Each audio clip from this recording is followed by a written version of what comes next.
جیسے میں نے اس کو چھوا اور مجھے معلوم ہوا کہ ایک سخت سطح ہے یہاں پر ہے، یہ پرسپشن ہے میری، کنسپشن کچھ اور ہے، تصور ذہن کے اندر نقشہ بن گیا۔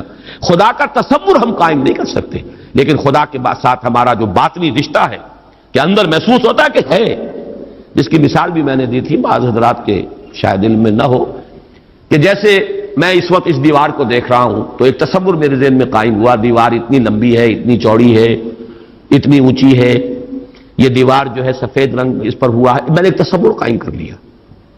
فرض کیجئے کہ میں اندھا ہوں، میں نہیں دیکھ سکتا، میں جاتا ہوں اور ہاتھ لگا کر دیکھتا ہوں دیوار ہے، کتنی لمبی ہے مجھے نہیں پتا، اس لیے کہ وہ کانسیپٹ تو صرف میرے اس ٹچ سے نہیں ہو گیا، یہ تو ایک یک رخا، ایک ون سائیڈڈ میرا اس وقت ایک پرسپشن ہے، لیکن ہے، یہ میں جس زور سے کہوں گا ہے، دیوار ہے، تو ذات باری تعالیٰ کے لیے بس انسان کے پاس یہ ہے کہ ہے، دور بینان بارگاہ الست جس پہ این بردان کہ ہست، بس یہ ہست ہے، باقی کیا ہے کیسا ہے یہ ویسے تو ہم بہرحال مسلمان ہونے کے ناطے اللہ کو ہم مانتے ہیں اسماء و صفات کے ساتھ، تو ہم اس کی صفات کو مانتے ہیں، لیکن تجزیہ کیجئے تو صفات کے بارے میں بھی ہمیں کیا پتا ہے؟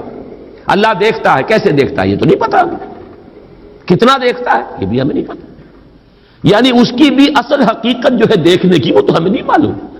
اللہ کی کوئی ایسی آنکھیں تو نہیں جس سے وہ دیکھتا ہو، ہمارا دیکھنا تو روشنی کا محتاج ہے، روشنی ہو تو ہم دیکھ سکیں گے، کیا اللہ کا دیکھنا بھی کسی شے کا محتاج ہے؟ قطعاً نہیں۔ تو ہم تصور کیجئے اللہ کا دیکھنا کیا ہے، کچھ نہیں معلوم، ہمیں یہ معلوم ہے وہ دیکھتا ہے، ہمیں یہ معلوم ہے علی کل شیء قدیر، قدرت کتنی ہے اس کی، قدرت کی شان کیا ہے، کیا معلوم ہے؟ تو معلوم یہ ہوا کہ صفات کے بارے میں بھی تجزیہ کریں تو ہمارے ہاتھ پلے ہے کیا؟ وہ سوائے اس کے کہ ہم ایک صفت اس کی ایک مبہم کیفیت کو جانتے ہیں، وہ سمیع ہے، وہ بصیر ہے، وہ خبیر ہے، وہ قدیر ہے، وہ الحی ہے، وہ القیوم ہے، لیکن اس کی زندگی، ہمارا تو زندگی کا تصور اعلیٰ ترین زندگی تو ہمارے پاس ہے مخلوقات میں سے، اس زندگی کے ساتھ 100 طرح کی لیمیٹیشنز ہیں، 100 طرح کی مجبوریاں ہیں، لیکن یہ کہ کیا اللہ تعالیٰ کی زندگی بھی اس زندگی پر قیاس کی جا سکتی ہے؟ معاذ اللہ۔ تو معلوم یہ ہوا کہ اللہ تعالیٰ کی ذات کے بارے میں تحیر کے سوا کچھ نہیں۔ تیسرا ہے تصور جو سب سے بلند ہے، وہ محبوب حقیقی، مطلوب اصلی، لا مطلوب الا اللہ، لا مقصود الا اللہ۔ ایک چوتھا تصور ہے وہ میں بعد میں عرض کروں۔ بہرحال قل هو اللہ احد، اب یہاں لفظ احد پر آئیے، اس لفظ کو بھی نوٹ کیجئے۔ ویسے تو عام خیال یہ ہے کہ یہ وحد ان کی بدلی ہوئی شکل ہے، چنانچہ عام رائے یہ ہے کہ احد اور واحد ہم معنی ہیں۔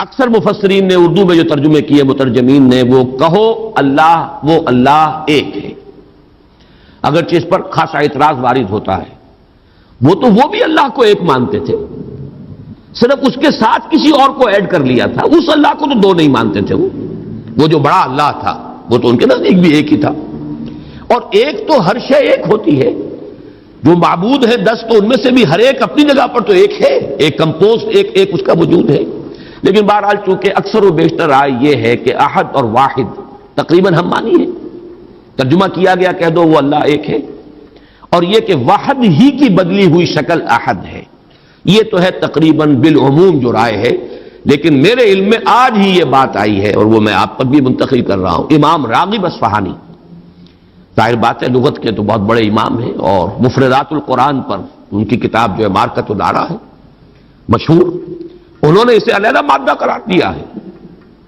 احد ان کو الف ہا دال علیحدہ لائے، شروع میں الف کی تختی میں لائے، واحد ان کے ساتھ شامل نہیں کیا، معلوم ہوا کہ یہ ایک اپنی جگہ پر ایک مستقل مادہ ہے ان کے نزدیک، یہ واحد سے اس کا تعلق نہیں بلکہ احد اپنی جگہ پر ایک مستقل علیحدہ مادہ ہے، اور اسی اعتبار سے انہوں نے اسے واحد سے علیحدہ کر کے الف کی تختی کے اندر لیا ہے۔ اب اس کا جہاں تک استعمالات ہیں اس میں بھی اتفاق ہے، 3 اس کے استعمالات ہیں۔ سب سے زیادہ استعمال اس لفظ کا ہوتا ہے نفی مطلق کے لیے، کمرے میں کوئی نہیں ہے، ایک بھی نہیں ہے، جب یہ کہنا ہو تو احد کا لفظ آئے گا، معافی احد، کوئی نہیں ہے، ایک بھی نہیں، اکیلا۔ اسی معنی میں قرآن مجید میں یہ لفظ بہت مرتبہ آیا ہے، خاص طور پر آپ سورہ کہف کو اگر دیکھیں گے لا یشرک فی حکمہ احدا، اللہ اپنے حکم اور اپنے اختیار میں کسی کو نہیں شریک کرتا، کسی ایک کو بھی نہیں کرتا. یعنی یہ نفی میں مبالغے کے لیے یہ لفظ استعمال ہوتا ہے. اور سورت ختم بھی ہوئی ہے فمن کان یرجو لقاء ربہ فلیعمل عملا صالحا ولا یشرک بعبادۃ ربہ احدا. احد کا اکثر و بیشتر استعمال عربی زبان میں نفی مطلق، کوئی نہیں، کوئی بھی نہیں، ایک بھی نہیں، جب اس کو کہنا ہو تو لفظ احد سے کا سہارا لیا جاتا ہے. یا پھر یہ لفظ آتا ہے مضاف یا مضاف الیہ ہو کر، جیسے عشرات کے ساتھ آئے گا احد عشرہ کوكبا، یا احد و عشرون جمع کر کے یہ گنتی کے ساتھ یہ مضاف ہو رہا ہے. اور یا یہ کہ جیسے کہ مضاف الیہ ہوتا ہے فاما احدکما فیسقی ربہ خبرا. حضرت یوسف علیہ السلام نے فرمایا تھا ان دو نوجوان جو داخل ہوئے تھے جیل میں ان کے ساتھ، انہوں نے اپنے اپنے خواب بیان کیے، تم دو میں سے ایک، احدکم، جیسے کہ حدیث میں آتا ہے لا یؤمن احدکم حتی یحب لنفسہ حتی یحب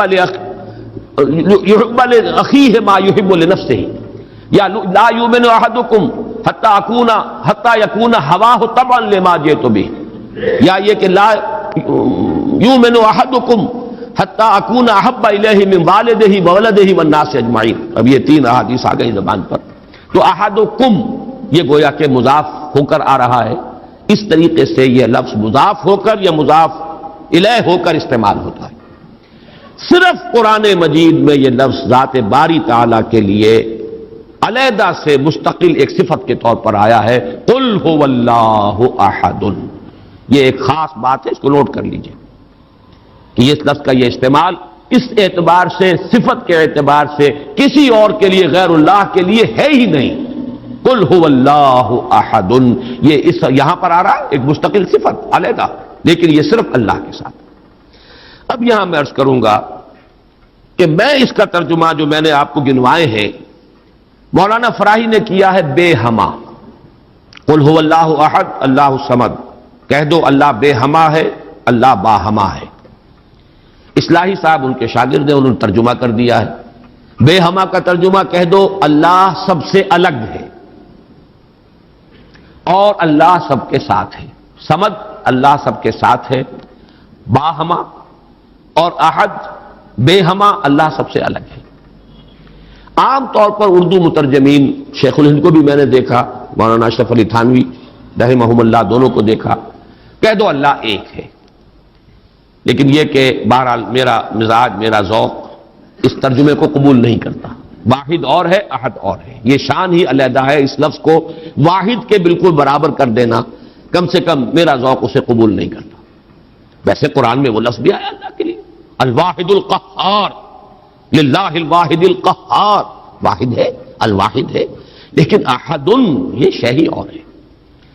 بہت قریب گئے ہیں مولانا مودودی، وہ لفظ لائے ہیں کہہ دو اللہ یکتا ہے. یکتا کا لفظ میرے نزدیک بہت قریب کی تعبیر ہے، لیکن میں اس کو ایک خاص، میرا چونکہ اپنی ایک رائے ہے اس کے اعتبار سے اس کا میں ترجمہ کر رہا ہوں. کہہ دو اللہ اکیلا ہے.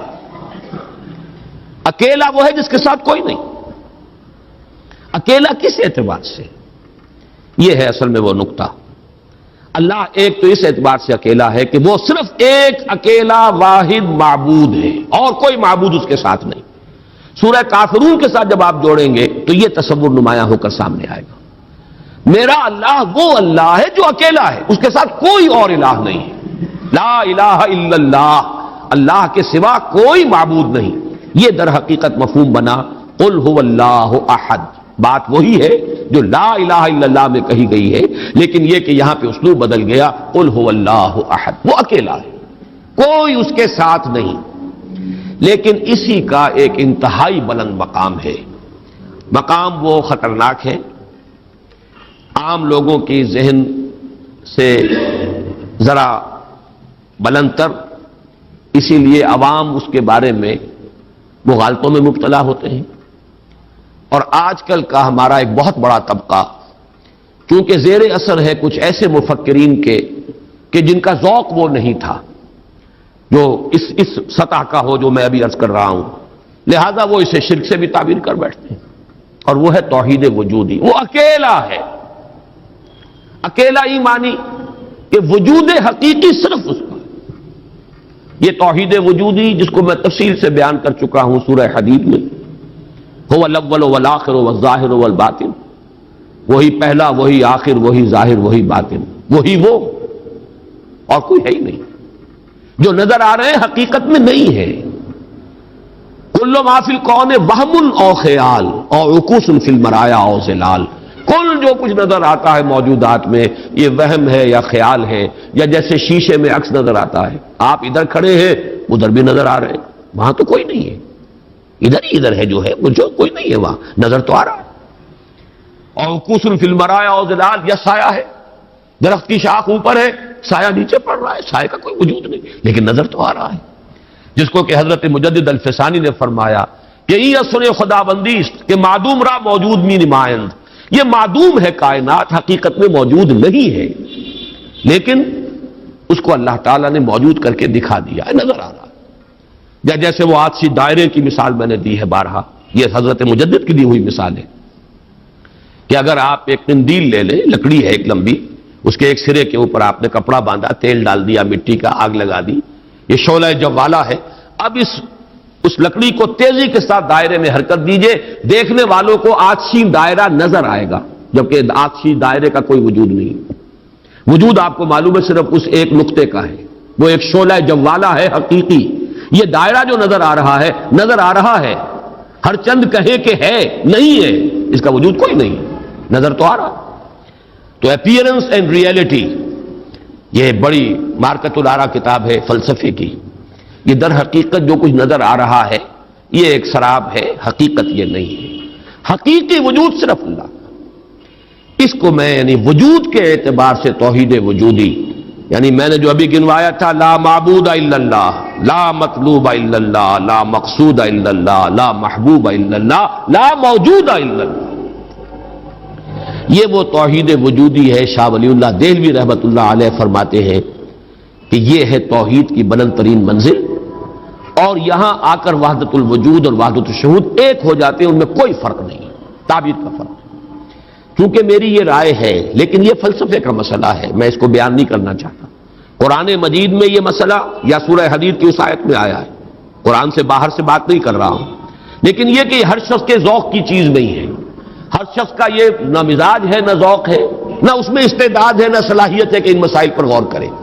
تو میں یہ نہیں چاہتا کہ لازماً آپ میری اس رائے سے اتفاق کریں، لیکن یہ میں ضرور چاہتا ہوں کہ اگر سوء ظن ہے آپ کے دل میں کہ جو لوگ اس بات کو مانتے ہیں وہ مشرک ہو گئے، اس کو ذہن سے نکال دیجئے. اس لیے کہ پھر ناوک نے تیرے سید نہ چھوڑا زمانے میں، شاہ ولی اللہ بھی مشرک ہوں گے، حضرت مجدد بھی مشرک ہوں گے، باقی یہ رومی یہ تو ہے، ان کی تو خیر حیثیت ہی کیا ہے بیچاروں کی، وہ تو سب کے سب مہا مشرک شمار ہو جائیں گے. کوئی نہیں بچے گا پھر جو بھی ہمارے اکابر ہیں. ہاں محمد ابن عبد الوہاب بچ جائیں گے، ابن تیمیہ بچ جائیں گے رحمہم اللہ، باقی یہ کہ ان کے سوا بچنے والا اور کوئی نہیں ہے.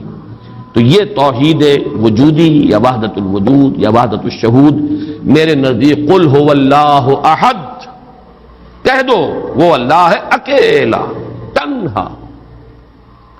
مجھے وہ بار بار جب میں سوچ رہا تھا قیس جنگل میں اکیلا ہے مجھے جانے دو، ہو گزرے گی جو مل بیٹھیں گے دیوانے دو. اللہ اکیلا ہے. اور واقعہ یہ ہے، یہ تصور جو ہے اگرچہ بہت بلند ہے، لیکن کبھی اگر اس کے کہیں کناروں تک بھی رسائی ہو جائے انسان کی، تو اس کی جو ایک وسعت پیدا ہوتی ہے اس کے ذہن میں، اس کا مینٹل ہورائزن وہ جو اس قدر وسیع ہو جائے گا، اس کا تصور وہ شخص نہیں کر سکتا کہ جس کا کوئی بھی اس کے حاشیہ خیال میں یہ بات نہ آ سکتی. لیکن اس کا یہ مفہوم اگر نکال لیا جائے، عام لوگوں نے یہ سمجھا اس کا مطلب ہر شے خدا ہے. اگر کوئی شے موجود نہیں جبکہ تجھ بن نہیں کوئی موجود، پھر یہ ہنگامہ ہے خدا کیا ہے؟ کچھ نہیں ہے، نہیں ہے. یہ اصل میں جو وحدت الوجود ہے وہ یہ نہیں ہے کہ یہ سب چیزیں خدا ہیں، بلکہ یہ کہ خدا ہی ہے، باقی کچھ موجود نہیں. جو کچھ نظر آ رہا ہے وہ توہم ہے، خیال ہے، یہ صرف اپیئرنس ہے. اور اپیئرنس آپ کو معلوم ہے ہر وقت بدلنے والی شے ہے. Painter high, every thing is changing. یہ سب ٹرانزینٹ چیزیں ہیں کہ جو گزر رہی ہیں. جیسے لہریں ہیں، لہر نظر آتی ہے، لہر ہے، لیکن یہ کہ یہ بالکل عارضی سا ایک وجود ہے، اعتباری سا وجود ہے، لہر کا حقیقت میں کوئی وجود نہیں ہے۔ اسی طریقے سے یہ کائنات ہے۔ تو یہ نہیں ہے کہ جو کچھ ہے وہ خدا ہے، معاذ اللہ، یہ ہماوست ہے، اور یہ در حقیقت کفر بھی بن جاتا ہے، شرک بھی بن جاتا ہے۔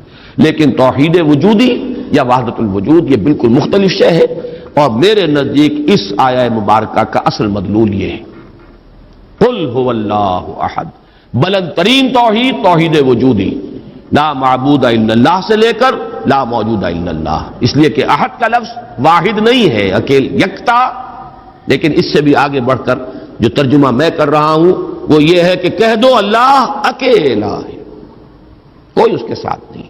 جیسے کہ غالباً حضرت بایزید بسطامی کے بارے میں آتا ہے کہ ان کی محفل تھی تو ان کا کوئی مرید جو تھا اس نے ایک عجیب کیفیت ہوتی ہے انسان کی، اس کیفیت میں ایک جملہ کہا، وہ بھی زمانہ کیسا ہوگا جبکہ اللہ ہی تھا اور کچھ نہ تھا۔ اب ایک تصور ہے، اب تو کائنات ہے، یہ ہے، آسمان ہے، زمین ہے، ستارے ہیں، سیارے ہیں، سب کچھ ہے، وہ بھی زمانہ ہوگا جبکہ اللہ ہی تھا اور کچھ نہ تھا۔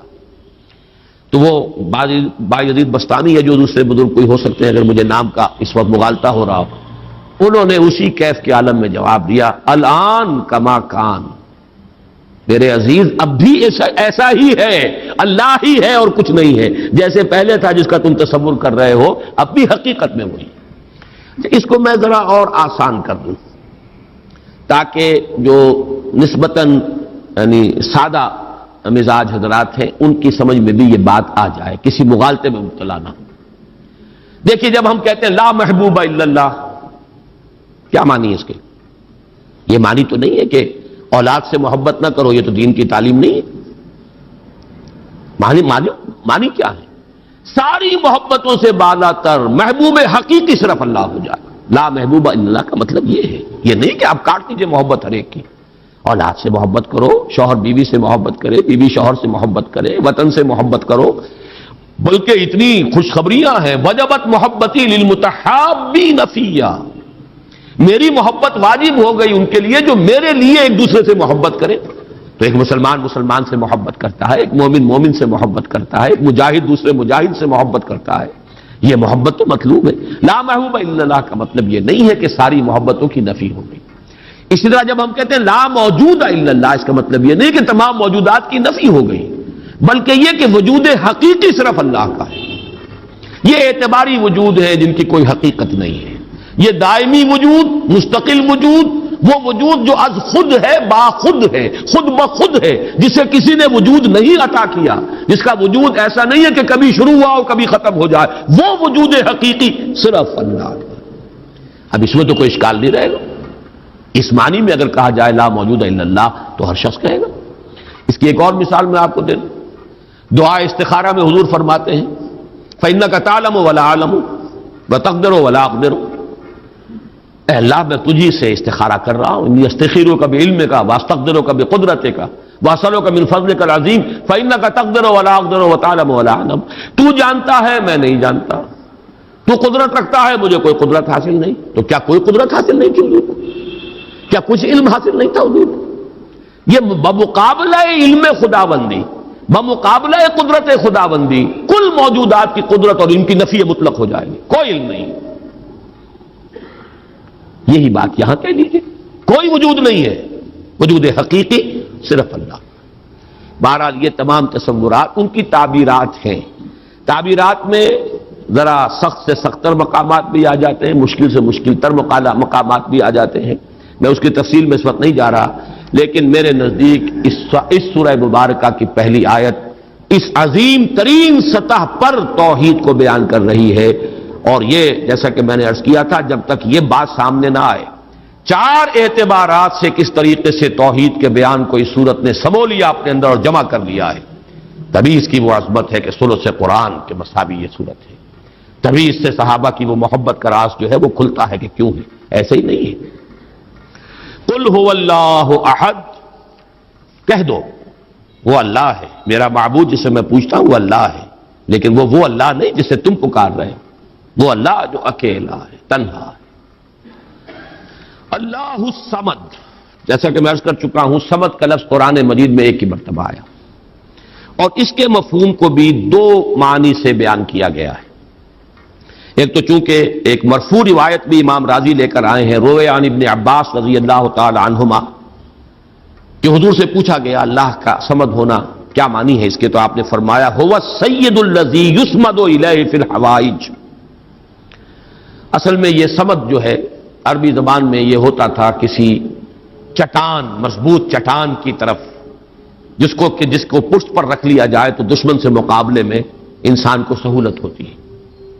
اگر آپ جیسے کہ وہ حضرت عمر کا بھی واقعہ بیان ہوتا ہے، بعض حضرات تو اس کو نہیں مانتے لیکن اکثر لوگ مانتے ہیں کہ مسجد نبوی میں خطبہ دے رہے تھے حضرت عمر، اور اس وقت شام کے ایک محاذ پر جنگ بھی ہو رہی تھی. اس وقت حضرت ساریہ جو امیر الجیش تھے وہ کوئی غلطی کر رہے تھے، اسٹریٹجک مسٹیک ہو رہی تھی کہ انہوں نے پوزیشن ایسی لے لی تھی کہ جو غلط تھی جنگی تدبیر کے اعتبار سے. تو حضرت عمر نے وہی اللہ نے کہیں دکھا دیا، اللہ کو قدرت حاصل ہے وہ دکھا دے. آج ٹیلی ویژن سے آپ دیکھ سکتے ہیں، تو اللہ تعالیٰ بغیر ٹیلی ویژن کے آج سے 1400 برس قبل دکھا سکتا تھا. انہونی بات نہیں ہے کہ وہ نقشہ سامنے آ گیا. جیسے حضور فرماتے جب آپ سفر معراج سے واپس آئے، جب سوال کیے لوگوں نے، اچھا آپ مسجد اقصی میں گئے تھے، وہاں کتنی کھڑکیاں ہیں، کتنی کڑیاں ہیں، کیا ہے؟ تو اب حضور ایک دفعہ چونکے کہ اب یہ میں نے کوئی کھڑکیاں تو نہیں گنی وہاں پر، لیکن یہ کہ اگر مجمع میں آپ نہ بتا سکتے تو تالیاں پڑ جاتی. اس وقت اللہ نے فوراً وہ جو ہے لا کر سامنے کھڑا کر دیا وہ نقشہ، اور حضور دیکھ دیکھ کر بیان کرتے رہے یہ ایسا ہے ایسا ہے. تو یہ تو در حقیقت بالکل اللہ کی قدرت سے ہرگز کوئی اس میں بودھ نہیں ہے. تو حضرت عمر نے وہی فرمایا ہے اور صحابہ نے سنا ہے. یا ساریۃ الجبل، یا ساریۃ الی الجبل، ہے ساریہ کیا غضب کر رہے ہو، غلطی کر رہے ہو، پہاڑ کی طرف جاؤ، پہاڑ کو پشت پر رکھو.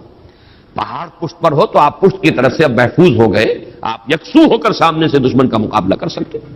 اور اگر اندیشہ رہے کہ کہیں پیچھے سے کوئی حملہ آور نہ ہو جائے تو وہ توجہات جو ہیں وہ منقسم رہے گی.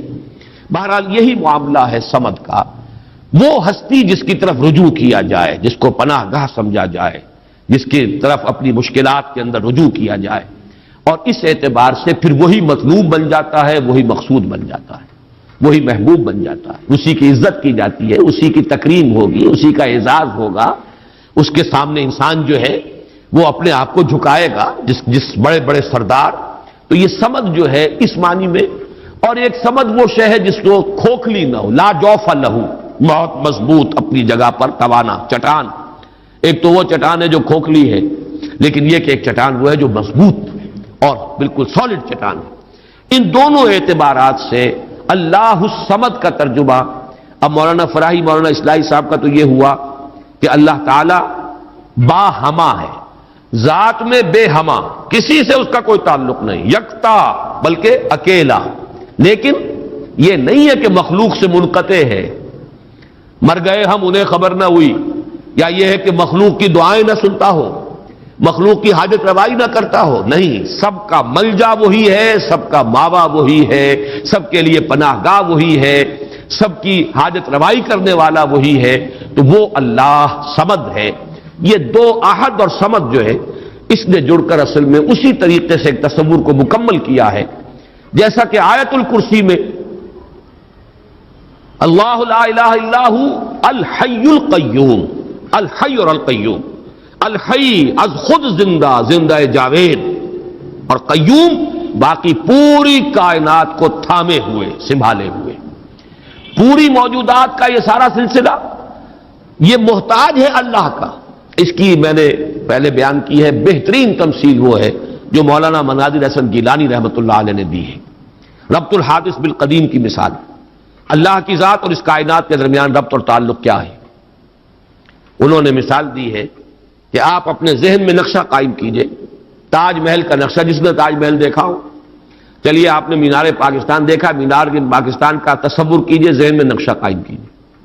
یہ ذہن میں جو نقشہ قائم ہوا ہے، آپ اس کے اوپر بھی ہیں، باہر بھی ہیں، اندر بھی ہیں، پیچھے بھی ہیں، نیچے بھی ہیں، آپ ہی آپ ہیں، وہ تو اس کا وجود ہی کوئی نہیں، لیکن ہے ذہن کے اندر ایک تصور قائم ہے اس وقت. اور یہ تصور اسی وقت تک قائم رہے گا جب تک کہ آپ کے ذہن کا ارتکاز ہے، توجہ اس پر ہے، توجہ ہٹی نہیں کہ اس کا کوئی وجود ہے ہی نہیں، وجود ختم. بالکل یہی معاملہ اس کائنات کا، یہ سارا سلسلہ اس کا قیوم اللہ ہے، تھامے ہوئے، اسی کی توجہ، اسی کی عنایت، اسی کی ربوبیت، اسی کی خبرگیری، اسی کی تدبیر، یہ سب اس کو تھامے ہوئے۔ تو اپنی ذات میں الحی، کائنات کے لیے القیوم، اسی طرح اپنی ذات میں الاحد، اکیلا، تنہا، بے ہمہ، اور پوری کائنات اور جملہ موجودات کے لیے الصمد، اسی کی طرف رجوع، اسی کی طرف توجہ، وہی مطلوب، وہی مقصود، وہی محبوب، وہی حاجت روا، وہی مشکل کشا۔ اس اعتبار سے اس میں توحید عملی آ گئی۔ اسی سے مانگو، اسی سے پناہ طلب کرو، اسی کی طرف توجہ کرو، انی وجہت وجہی للذی فطر السماوات والارض، اسی سے لو لگاؤ، اسی سے حاجت روائی کے لیے سوال کرو، اسی کے سامنے مشکلات پیش کرو، یہ تو جو ہے پھر اسی کی عبادت کرو، اسی کی اطاعت کرو، اسی کی بندگی کرو، اسی کی توقیر کرو، اسی کی تعظیم کرو۔ یہ تمام چیزیں کہ جو عمل میں آ جائیں گی وہ توحید وجودی، یہ توحید عملی۔ قل هو اللہ احد اللہ الصمد۔ تیسری آیت میں ہے توحید ذاتی، لم یلد ولم یولد۔ میں شرک کے مختلف اقسام کے ضمن میں جو 6 کیسٹ ہیں، اللہ کا شکر ہے بہت دنیا میں عام ہوئے ہیں، اس میں یہ تقسیم بیان کر چکا ہوں۔ شرک فی الذات، شرک فی الصفات، اور شرک فی العمل یا شرک فی الحقوق، یہ 3 شرک ہیں۔ شرک فی العبادت، یہ تیسری جو نوعیت ہے، اس کے لیے شرک فی الحقوق بھی کہا جا سکتا ہے، اسی کا حق ہے کہ اس کی عبادت کی جائے، اور اسی کو اس کو شرک عملی بھی کہہ سکتے ہیں۔ بہرحال شرک عملی کی جڑ کاٹ دی اللہ الصمد۔ پہلا جو توحید کا درجہ ہے وہ بہت بلند ہے، بہت اونچا ہے۔ یہ حکما اور فلاسفہ کی بھی چوٹی کے لوگ، جہاں حکمت اور تصوف دونوں چیزیں جا کر جڑ جاتی ہیں، وہ ایک مقام ہے۔ خالص فلسفہ بھی انسان کو کہیں نہیں لے کے جاتا، اور عقل اور فکر کی بلندی نہ ہو تو تصوف بھی محض نفسیاتی ریاضتیں بن کر رہ جاتی ہیں، سائیکولوجیکل ایکسرسائزز کے سوا کچھ نہیں رہتا۔ اصل تصوف جس کا میں قائل ہوں وہ ہے کہ جو فکر اور فلسفے کی بھی انتہا ہو، اور پھر اس کے ساتھ یہ جو اللہ کے ساتھ انسان کا قلبی، ذہن اور قلب دونوں کے اتحاد کے ساتھ اللہ کے ساتھ ایک رابطہ ہو۔ بہرحال تو یہاں جو تیسرا شرک ہے، اور جو ہمارے اس شرک کے بیان میں آتا ہے نمبر 1 پر، بدترین شرک، شرک فی الذات۔ اس کی بدترین صورت، فلسفیانہ صورت تو وہ ہے ہماوست، اللہ ہی نے اس کائنات کا روپ دھار لیا ہے۔ برف تھا پگھل کر پانی بن گیا، اللہ تھا اس نے ہی اس کائنات کا روپ دھار لیا۔ اب اللہ کہاں ہے؟ یہی کائنات اللہ ہے۔ اللہ پانی تھا، وہی تو بھاپ بن گیا، اب پانی کہاں ہے؟ یہ بھاپ ہی تو پانی ہے۔ ایک یہ شکل ہے، یہ بدترین صورت ہے شرک فی الذات کی، یہ ہے وہ ہماوست، یہ جس میں کہ ہر شے خدا بن گئی، اس لیے کہ خدا ہی نے در حقیقت یہ صورت اختیار کر لی۔ یا پھر مذہبی میدان میں یہ شرک آیا ہے اللہ کے لیے بیٹا بیٹی۔ بیٹا بیٹی، ایک تو یہ سمجھیے اولاد جو ہے وہ جز ہوتا ہے۔ اولاد کیا ہے؟ باپ کا ایک نطفہ ہے، اسی سے تو اسی نے ڈیولپ ہو کر ایک شکل اختیار کی ہے نا، اور پھر وہ کفو ہوتا ہے برابر کا۔ سید باپ ہے تو بیٹا بھی تو سید ہی ہوا نا، مغل باپ ہے تو بیٹا بھی مغل ہے، اسی طریقے سے گھوڑا ہے تو بیٹا بھی گھوڑا ہی ہے۔ وہ تو جنس جو ہے اس میں کفو جس کو کہتے ہیں ہم، برابری کا معاملہ یہ ہے اولاد کے اندر، اس سے زیادہ برابری کا اور کوئی تصور نہیں ہے۔ اس پہلو سے لم یلد ولم یولد نے جڑ کاٹی ہے ان تصورات کی کہ حضرت مسیح کو خدا کا بیٹا بنا دیا گیا، کسی نے حضرت عزیر کو خدا کا بیٹا بنا دیا، ملائکہ کو اہل عرب جو ہے خدا کی بیٹیاں قرار دے رہے ہیں۔ یہ بیٹا بیٹی کا تصور، جیسے قرآن کہتا ہے کیسے ہو جائے گی اس کی اولاد جبکہ اس کی کوئی جوڑی نہیں، ولم تکن لہ صاحبہ، کوئی تصور نہیں۔ اور عیسائیوں میں تو خیر ایک طبقہ وہاں تک بھی گیا ہے کہ حضرت مسیح کی والدہ حضرت مریم کو بھی الوہیت میں شامل کیا ہے۔ اولین تثلیث تو یہی تھی کہ اللہ اور حضرت مریم اور حضرت عیسیٰ، بعد میں یہ کہ حضرت مریم کو نکال کر اور روح القدس کو شامل کیا گیا، God is father, God is son and the holy ghost یا ہولی اسپرٹ۔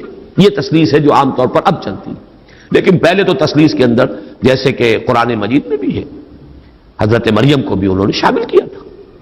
اس اعتبار سے نوٹ کیجئے کہ لم یلد ولم یولد یہ در حقیقت توحید ذات، نہ اس نے کسی کو جنا نہ وہ جنا گیا، نہ کوئی اس کے والدین، نہ کوئی اس کی جورو، نہ کوئی اس کی اولاد۔ اس اعتبار سے وہ یکتا تنہا، اکیلا، یونیک، انگریزی کا لفظ یونیک جو ہے وہ میں سمجھتا ہوں کہ شاید سب سے زیادہ قریب ترین تعبیر کرے گا. ایک یونیک ایگزسٹنس ہے جس کو کسی پر قیاس نہیں کیا جا سکتا. لا مثل لہ ولا مثال لہ ولا مثیل لہ، اس کے لیے کوئی مثال نہیں. لیس کمثلہ شیء وہو السمیع البصیر، اس کے مثال جیسی بھی کوئی شے نہیں ہے.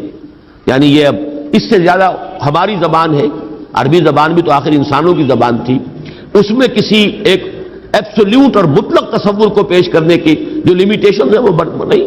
لیسا کمثلہ شیء، اب یہ اس سے زیادہ جو ہے نفی کرنا مثل کی، مثلیت کی، وہ ممکن نہیں.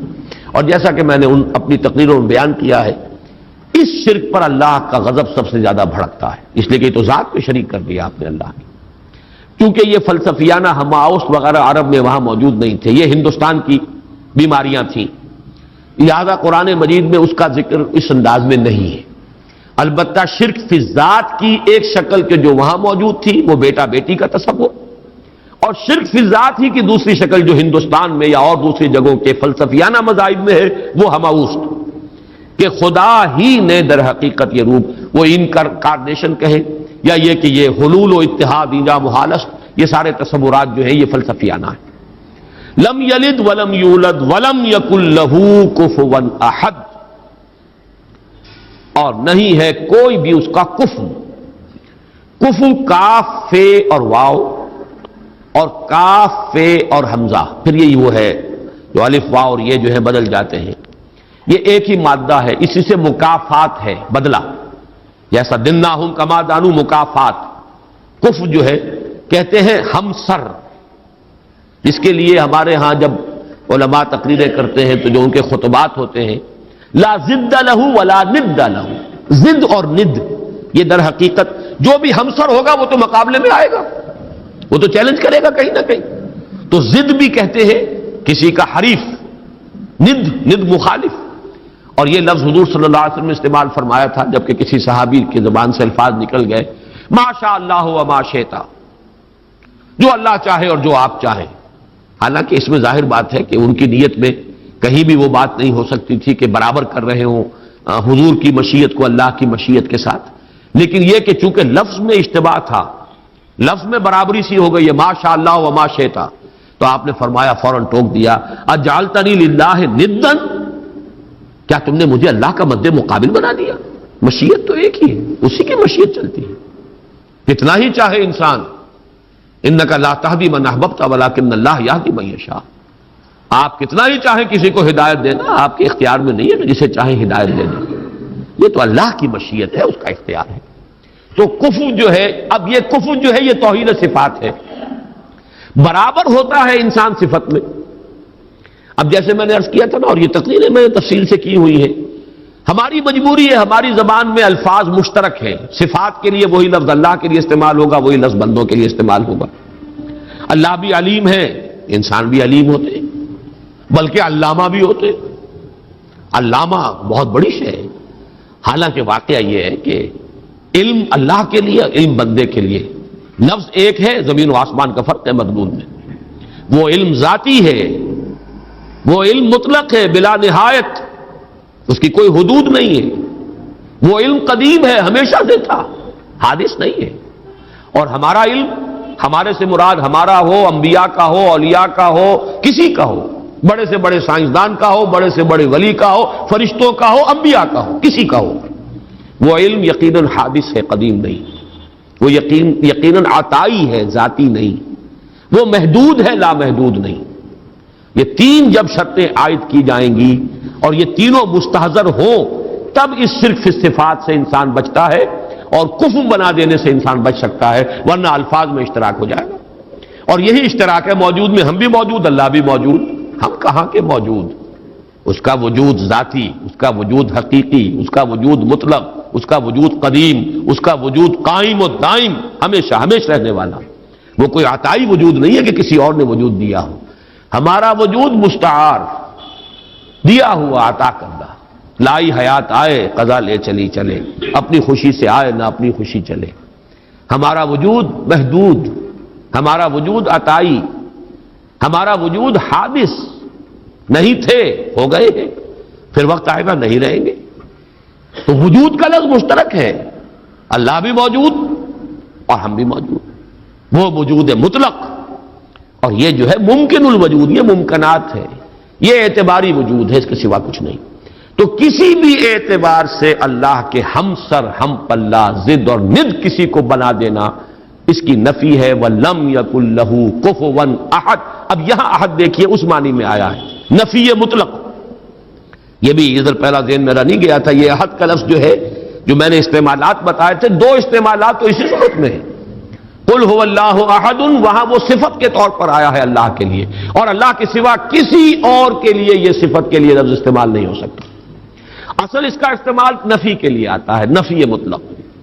لا یشرک فی حکمہ احدا فلا یشرک بعبادۃ ربہ احدا.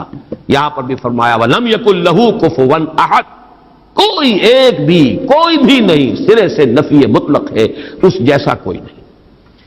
یہ ہے در حقیقت اس سورہ مبارکہ کا کی وہ جامعیت کہ توحید وجودی لا موجود عند اللہ، قل هو اللہ احد، اکیلا ہے، تنہا ہے، وہ ہے اور کوئی نہیں ہے، کچھ نہیں.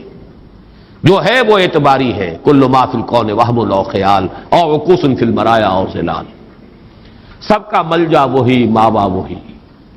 بڑی پیاری ہے یہ الفاظ، ایک حدیث میں دعا میں ہے یہ، لا ملجا منک ولا ماوا الا الیک. پروردگار تیرے سوا کوئی ٹھکانہ دینے والا نہیں، پناہ دینے والا نہیں، اور تجھ سے بچ کر بھاگ کر جانے کی کوئی جگہ نہیں سوائے اس کے کہ تیرے ہی دامن میں آ کر پناہ لے لی جائے. لا ملجا منک ولا ماوا الا الیک.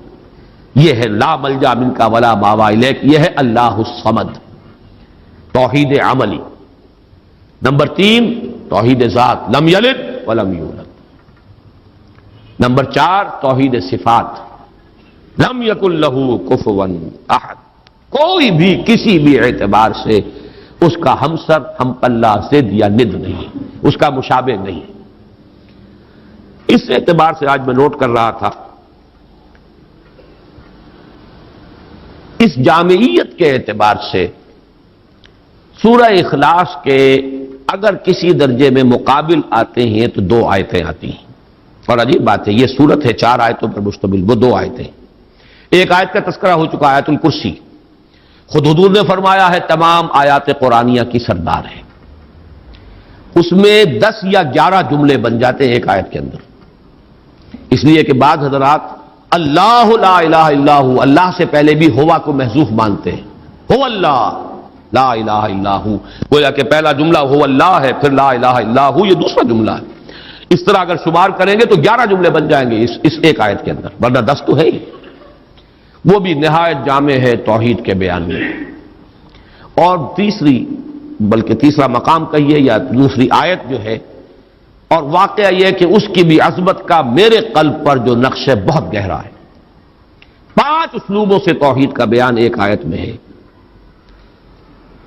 وَقُلِ الْحَمْدُ لِلَّهِ الَّذِي لَمْ يَتَّخِذْ وَلَدًا وَلَمْ يَكُنْ لَهُ شَرِيكٌ فِي الْمُلْكِ وَلَمْ يَكُنْ لَهُ وَلِيٌّ مِّنَ الذُّلِّ وَكَبِّرْهُ تَكْبِيرًا.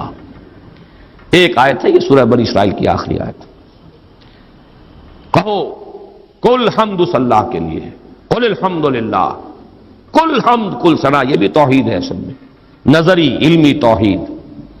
جو خیر نظر آ رہا ہے، جو بھی ہم تک بھلائی پہنچ رہی ہے، کسی بھی ذریعے سے آئی ہو، کسی بھی سلسلہ اسباب سے متعلق ہو کر ہم تک پہنچی ہو، اس کا منبع سرچشمہ ذات باری تعالی.